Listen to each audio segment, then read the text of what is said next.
হুর মানে কি? যে সমস্ত নারীকে আল্লাহ তাআলা জান্নাতে সৃষ্টি করেছেন তাদেরকে বলা হয় হুর। জান্নাতের রমণীদের আল্লাহ তাআলা জান্নাতি পুরুষদের জন্য উপহার হিসেবে রেখেছেন।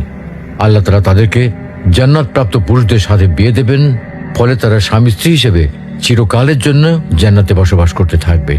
মহান আল্লাহ বলেন, كذلك وزوجناهم بحور عين আর আমি তাদেরকে বড় চোখ বিশিষ্ট হুরদের সাথে বিয়ে দেব। জান্নাতের হুর হবে চিরকুমারী ও সমবয়সের প্রেম সোহাগিনী। জান্নাতে একজন হুর যদি দুনিয়ায় একবার দৃষ্টি দিত, তাহলে আকাশ ও জমিনের মধ্যবর্তী স্থান সুবাসে ভরে যেত। পূর্ব পশ্চিম প্রান্তকে তথা সমগ্র পৃথিবীটাকে সুসজ্জিত করে দিত।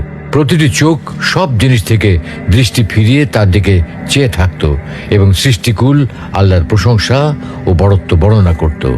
জান্নাতি পুরুষেরা যখনই তাদের দিকে তাকাবে, আনন্দে মন ভরে যাবে। যখন কথা বলবে, ছন্দময় মিষ্টি কথা দ্বারা হৃদয় ভরে দেবে। জান্নাতের রুম সমূহে যখন তারা ঘোরাফেরা করবে, তখন তাদের আলোতে রুমগুলো আলোময় হয়ে যাবে। জান্নাতের অধিবাসী নারী পুরুষগণ হবে একই বয়সের পরিপূর্ণ যুবক যুবতী।